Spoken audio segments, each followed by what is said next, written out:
Thank you for tuning in to the best parenting show on the internet, Post Daily Dose. It's the Post. It's the Post. It's the Post. The Post Daily Dose. It's the Post. It's the Post. It's the Post. The Post Daily Dose. It's the Post. It's the Post. Hey, good evening, Facebook family. Welcome to another episode of Post Daily Dose. With me, your trusted parenting advisor, faithful guide and servant on the healing journey. What's my name? Big Papa Brian+Post. I hope everyone has had a fantastic Monday. It is so sunny and windy here in Oklahoma.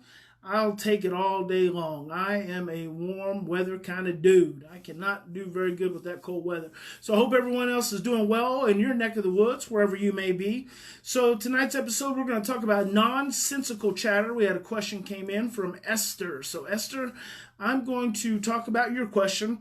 Now, I was trying to pull it up on my laptop so I could stay centered on it and stay focused on it, but I don't seem to be able to find my questions, the Post+Institute ones via my laptop. I have to go on the cell phone. So Esther's got a little one, 6 years old. Thank you so much for sharing the age, Esther, because that helps me out a great deal. Her daughter was placed into care at 5 weeks, was adopted at 1. Took a while for her to start talking, and now she talks nonstop about nothing at all. And sounds like Esther's been doing a real good job working with her over the span of years, but Esther calls it death by a million needles, a million pins. Hey, good evening there, Caitlin, and good evening, Brenda. Happy Monday to you. So Esther says it's death by a million pins, and I definitely understand what it is that you're saying. And then you said your daughter's also just making up stuff. So like someone spat on her, or you spat on her just out of the blue. So the first thing we have to realize, Esther, is that it's regressed behavior. So nonsensical chatter has a couple of drives underneath it. One is for security, and so you've kind of dialed in on that because you say she does need to be acknowledged, and you see it gets better, but you're not sure what the trigger is. So what if the trigger is just a reduced window of tolerance, which causes her to become stressed and then causes her to regress to that earlier developmental stage?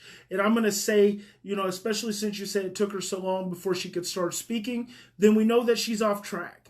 So we're going to put her at 2 years old or maybe 3 years old, and maybe sometimes even younger. She could be, a babbling 1-year-old still. So instead of looking at triggers, I want to encourage you just to consider her window of tolerance. Like what's going on day in and day out that may be exhausting her window of tolerance, causing her to reach a state of dysregulation and then regressing to that earlier stage. And then what is that drive for security and predictability and attachment and soothing and regulation in that moment? And how are you best able to meet the need in that moment? So when she moves into that place, that regress place, because no matter how you cut it, it's a regress place. So it's either a regress place because she's exhausted her window of tolerance and she's went back to that babbling little toddler stage, or it's just a regress place and she's looking for that security and that certainty and that predictability. But my sense is that because she's been with you guys for so long, she has a strong sense of the predictability and the security. I'm not thinking that this is an attachment issue so much as it is a diminished regulatory window of tolerance that she's exhausting. So you have a chattery little guy, big guy too, huh, Deb? I think what you may be encountering is just a child who's got a small window of tolerance. And when she reaches that window of tolerance, and that could be 5, 10, 20 minutes, you never know, she is regressing, going back to that regressed emotional place. Good evening, Brian and Kendra. And then she's babbling and she's doing nonsensical chatter. So I have a couple of things I want you to do. Number one, I want you to start practicing 10-20-10 with her. Now at 6, she's not too far off from having potentially still needing a bottle. I might want to reintroduce a bottle back to her. And here's the thing. This nonsensical chatter thing may be something you will continue to see when she's getting ready to hit a developmental milestone, because children always regress before they progress. And usually what happens is when they regress, we get really stressed out as parents. And then when we get really stressed out, then we impede the developmental jump. So we have to keep in mind, when a child regresses, there's nothing wrong with it. They're actually going back to an early developmental place, trying to repair something that wasn't made whole. And then they move forward from there. And so before children make developmental jumps, they'll always go back and solidify and strengthen, and then they make the jump. It's like the brain in the cellular system, they kind of take a step back, they make sure that everything is solid, and then they make the next jump. And then just moment to moment, day to day, when children are regressing, it's because they've got earlier developmental needs that still need to be addressed. It's not cause to be stressed out. And the reason it stresses most parents out is because they don't understand it. What you have to understand in the dynamic is that when a child is regressing and acting out, they are trying to work through something.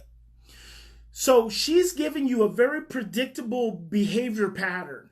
And because it's a predictable behavior pattern, I really want you to feel there's something in the dynamic.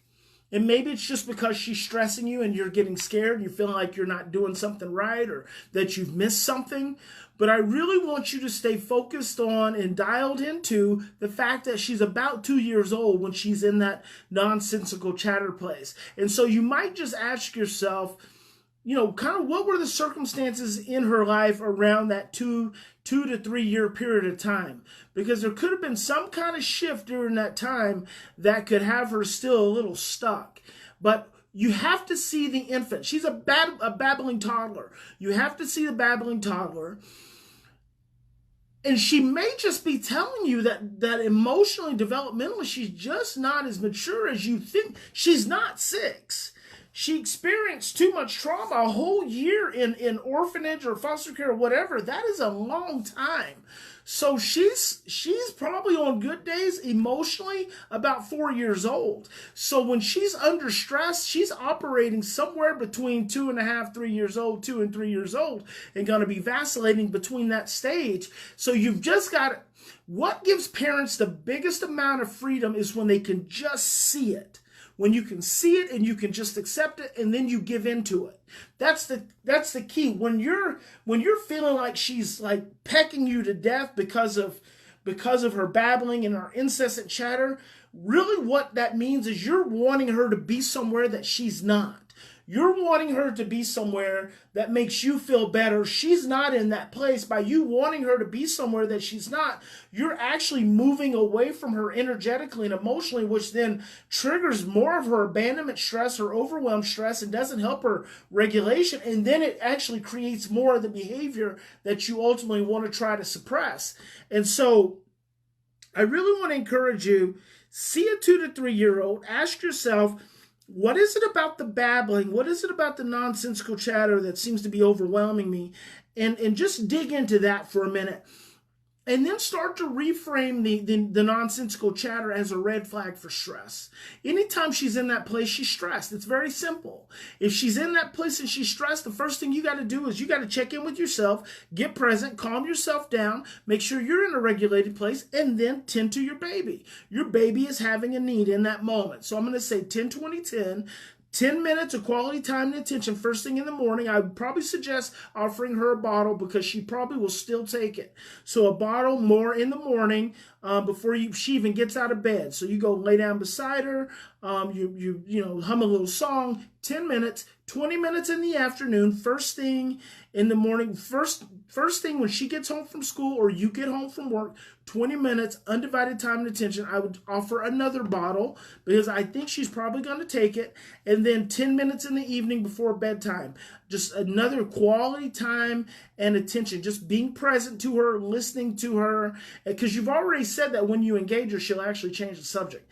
It's because when you engage her, when you really engage her, she's immediately getting that need met, and she just moves right through that regression. But you're seeing this as, you're wanting to see this as something personal, as some shortcoming. I feel like you're wanting to see it as some kind of shortcoming on your part, and it's not at all. I think you've probably done a fantastic job with this little girl, especially based on what she's gone through. But you've just got to see, that nonsensical chatter as a stress, as an expression of stress. You've got to see it as a need that is seeking to be met. You've got to see it as an opportunity to go in and repair what has not been repaired previously. And if you can see that, I think it'll take a little bit of that anxiety. Now, it's going to raise a little anxiety because you're like, she's 6 years old. She shouldn't be in this place anymore. But that should, when it comes to traumatized children, is probably the worst thing that we do. It's not about should. It's about their brain development. It's about their emotional maturity. It's about them working through some of the traumas, the pre-verbal traumas. You're already familiar with the neglect that she had and the pre-verbal trauma she had. So a lot of times she's just reverting back to those stages, and just be present. Just give yourself some time to be present.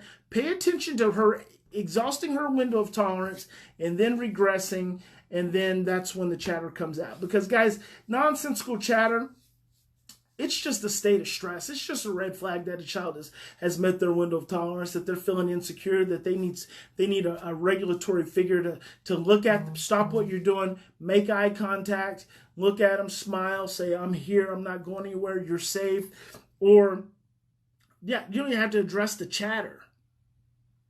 It's like addressing a babbling baby. It's all you're doing. You're addressing the babbling baby. You're tending to the babbling baby. But the first thing you want to do is you want to check in with yourself. Make sure that you are in a good place. So, and it couldn't be all ages. You know, Esther's child is 6, but it could be like Amy. She's got an 11-year-old. Same thing. They're hitting their window of tolerance. They're regressing. When they regress, they're going back to, they're actually giving you a gift when they regress. And the gift is to help them integrate and work through whatever trauma blocks that are there that still keep showing up. So I hope that's helpful for you guys. Please feel free to ask your questions. Send them through Messenger. I always get them one way or the other. Always happy to show up and give you information that meets you right where you're at. So God bless you. Big Papa loves you. Remember, in any given situation, you always have two choices. You can continue to react from the same old imprints and blueprints of fear and stress and overwhelm, or you can stop. You can take 3 to 10 deep breaths. You can ask yourself, what is it about this behavior that's really stressing me out? And what is it about this behavior that my child is needing from me? And in that space, you're choosing love. So I hope that helps. Pray for each and every one of you every single night.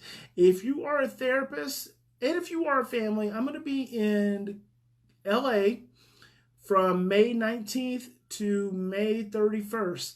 I've got a couple of half days available for families to do consults, and I'm also going to be doing a therapist training. So if you would like to get some advanced training in trauma and regulation and stress, then check out BeverlyHillsTraumaTraining.com. And if you're a family who's interested in a half-day consult with me, just go to BigPapaPost.com. God bless. See everyone. I'm going to see you guys in the morning, morning motivation. Those of you who are sleepyheads and sleep in, I'll see you tomorrow here on Post Daily Dose.